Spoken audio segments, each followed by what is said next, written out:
We're going to start with an opening statement from Coach, and then we'll open up to questions for both coach and player. Yeah, the first thing that needs to be said is just how grateful I am for the fans tonight. People are starting to believe that every game in the Big Sky Conference is going to come down to one possession. Our last 5 games in a row have been a one-possession game in the last minute of the ball game. So the fact that so many Vandal fans are coming out and supporting us this year means the world to me. It means the world to our guys, and I really believe that you had an impact on the game tonight. When the energy is low and the momentum is not in our favor, our guys' ability to rely on the fans for a little bit of extra juice really helped us get over the top. So I'm just extremely grateful for the fans tonight. I hope they keep coming out and keep filling this ICCU arena. Secondly, what I said to the guys in the locker room is just how proud I am of them.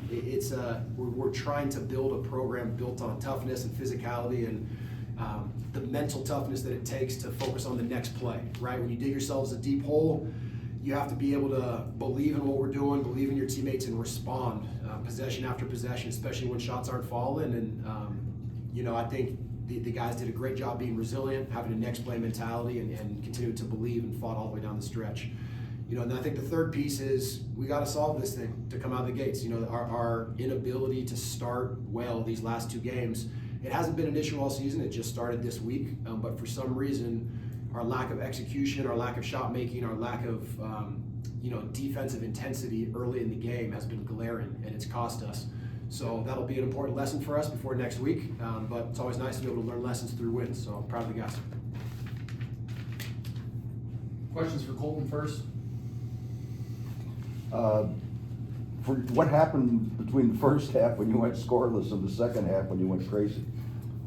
First half, just was trying to get to my spots, but just shots weren't going in. Wasn't really in a rhythm. Thought I was forcing it a little bit, and then just second half, just settled down a little bit. Got to my spots.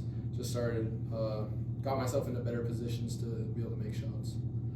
Kolton, with 1:19 left in the second half, you had a 3-pointer there. What were you seeing there, and why did you take that shot? They were in a drop coverage that we were practicing for all week. We knew they were going to push me left, and so being able to play against a drop with great screeners like Brody and Seth, I know I'm going to be able to get space. So I just got to be able to make a little move against the big, and that's a shot that I work on all the time. So I'm confident when I'm shooting that.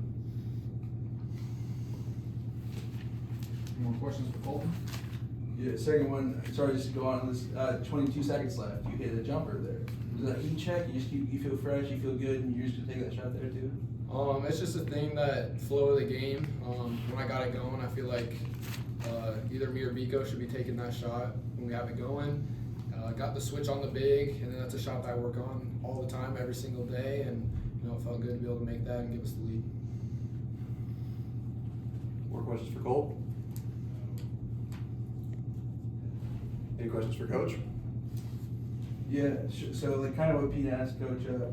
33.33% in the first half in field goal percentage, and then 31.25% 3-point percentage in the first half, and then second half 65.71% field goal percentage and 61.54% 3-point percentage. What really clicked in the second half? What did you tell them in during halftime as well? Yeah, I was just joking around on the radio show a little bit. My blood pressure correlates directly to Colton's ability to make shots, and it's a little bit tricky because we dug ourselves a deep hole in the first half, and shots weren't falling. And when he's in a rhythm, and when Biko's in a rhythm, and we're making the shots that we work on every day, obviously our group cumulatively kind of settles down a little bit.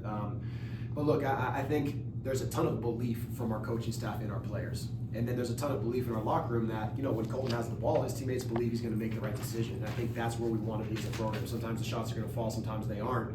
But the fact that Kolton was confident enough to come out of the gates in the second half and do what he did shows just how much belief there is in our locker room. And so I don't know if there's a ton of execution differences, or game plan differences. We made a few slight adjustments, but it was more about our guys being able to, set a few better screens to give a little more space, and then come out and be aggressive. We talked after Thursday about trying to attack success rather than being on our heels. And I don't know if the guys really did that early in the first half. They didn't, but they came out of the second half and they did it. So execution was good, shot making was great.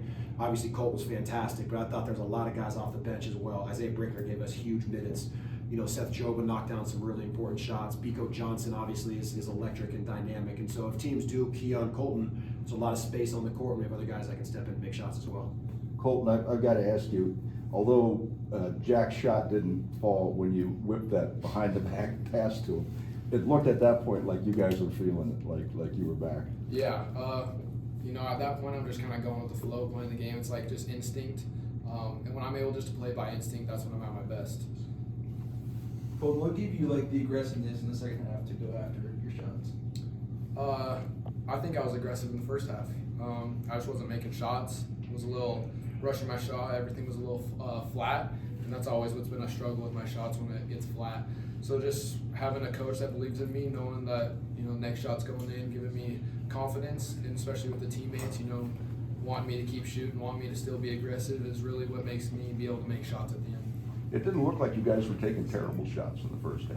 No, and we went back to the Montana game quickly Thursday night, Friday morning early, and we always do what we call shot quality. We evaluate all of our shot selection every game, and we can kind of put in front of our guys to determine if we're taking the right shots or if we need to make extra passes. And even that Montana game, you know, it's a little bit jargony, but 65% of our shots were shot quality 4s and 5s, which are very good for us. So it's not an issue of generating good shots. This team generates good shots frequently. It's our ability to knock them down and continue to you know, trust that we're going to make shots and that we're going to what we call tag up, offensive rebound, very aggressive as well. So it's clicked for us a little bit in the second half. So now we got to find a way to come out of the gates with that same sense of confidence.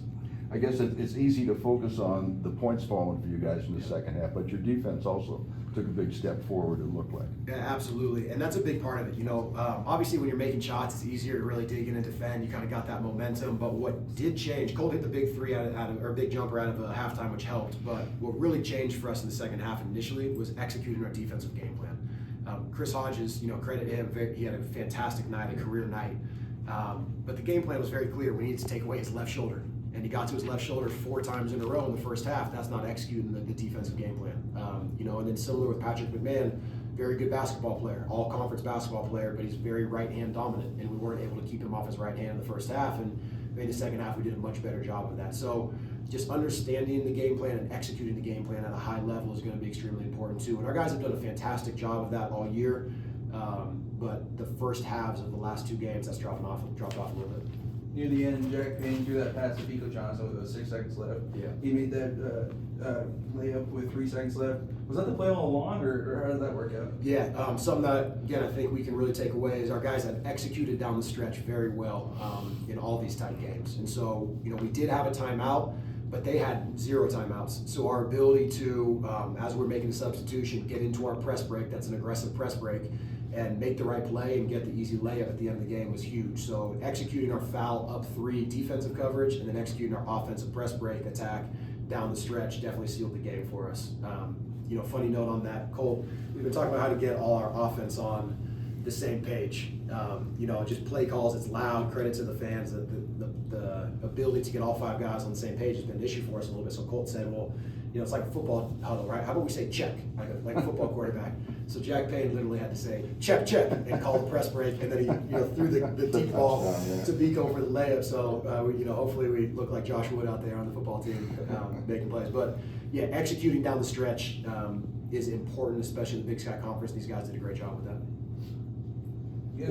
Sorry, I say we have time for one more question. You want to be? Oh, go ahead. You guys kind of seem like cardiac kids. You guys are coming back a lot.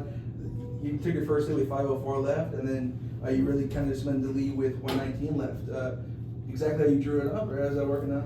Yeah, it's all about the lessons we can learn, right? And so this week the lessons are going to be twofold, right? A, we got to come out of the gate stronger, attacking in a little bit more of an attack mode, have that chip on our shoulder right away. But the flip side of that coin is, you know, we did respond the right way. We have a resilient group. So now if these guys are down 8, you know, with 6 minutes left, or down, you know, more than that like they were these past 2 games, our guys are still going to believe. There's going to be a deep sense of belief, and we're going to need that as we go through the rest of the conference and get down to Boise at the end of the year. So it'll be important lessons.